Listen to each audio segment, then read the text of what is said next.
What's up? What's going on, BookTube? It's Hide and Read. I hauled some books. I want to show them off. Hence, another book haul video.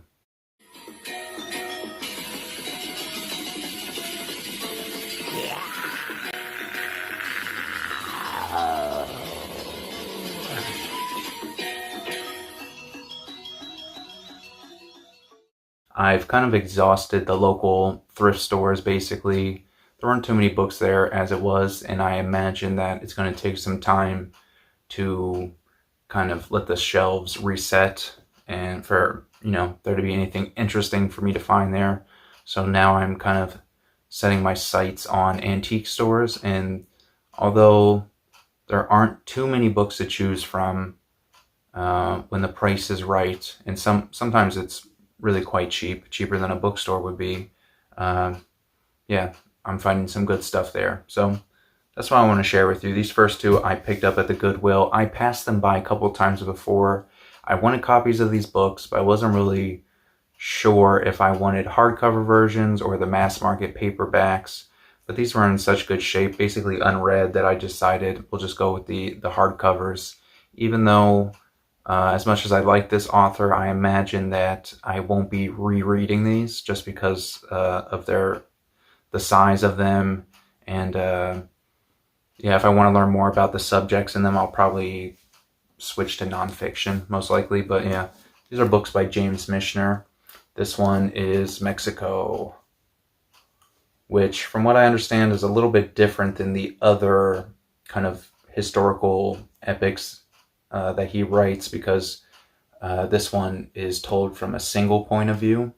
It's an American journalist who goes down to Mexico to kind of learn about the history of his ancestry, and that's about as much as I know about it. I know that the highlight of this are scenes and descriptions of the matador culture, so that should be pretty interesting. We got a nice map on the inside, which is good because when I'm reading James Michener, I'm always referring to a map, just like the scale of the novels, and because the time periods change, you need to like look at different maps, and the names of things change over time. So I just feel like maps are pretty useful for reading him. And then another one of his giant historical fictions. This one's about twice as long. Texas. And I've seen this quite a few times, so I was pretty confident that I'd be able to find one, but I think it was like $2 or something. So, and both of these seem to be unread. A little bit more Western photograph of the author here.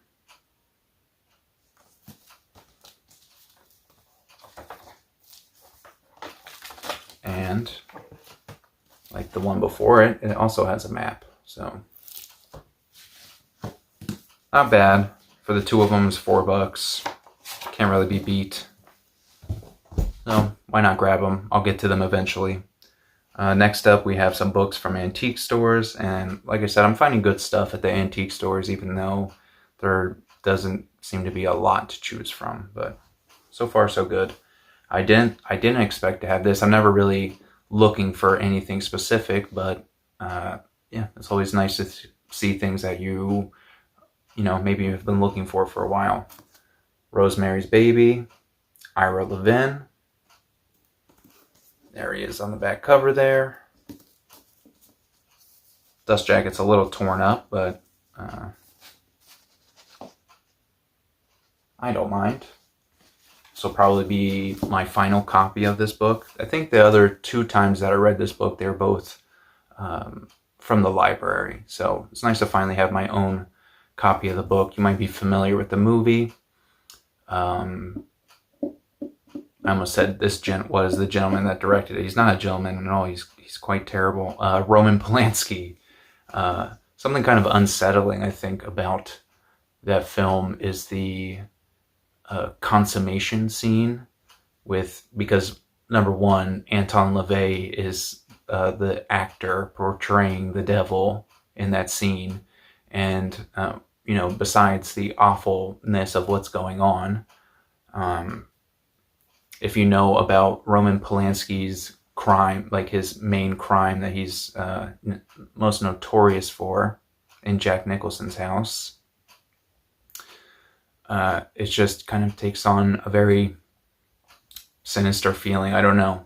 It just makes me very uncomfortable. And speaking of which, Austin at Outer World Media, I think you read this about a year or two ago, and he also shares this sentiment with me. When I read this book, I feel uncomfortable for at least like a week. There's something very unsettling about the book, even though it's not terribly graphic, but there is something kind of horrible about it that sits with you for a while.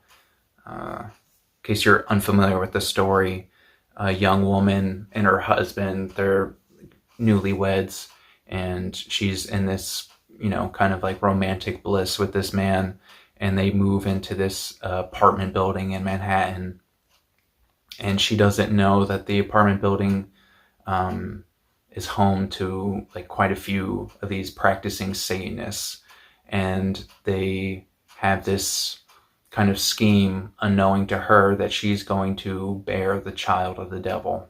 And so that's Rosemary's Baby. Great movie. And it's very unfortunate, everybody that was involved in it, but the movie's really good, and I definitely highly recommend the book. I guess while we're on this kind of horror type of theme, I picked up another Daphne du Maurier, this time without the dust jacket, unfortunately.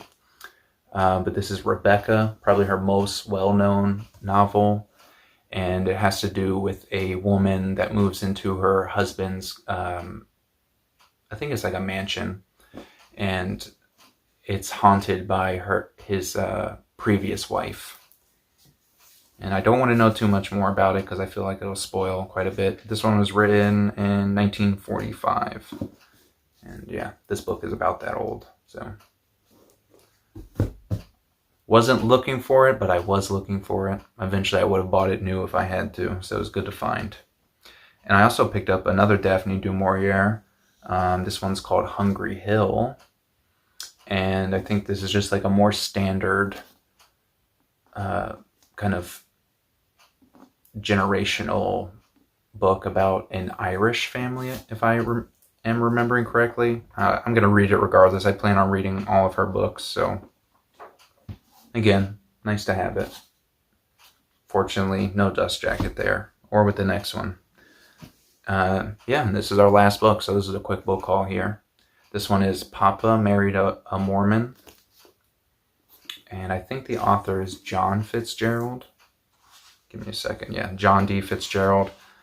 And I know that he wrote other stuff, but I'm not too familiar at the moment with the author.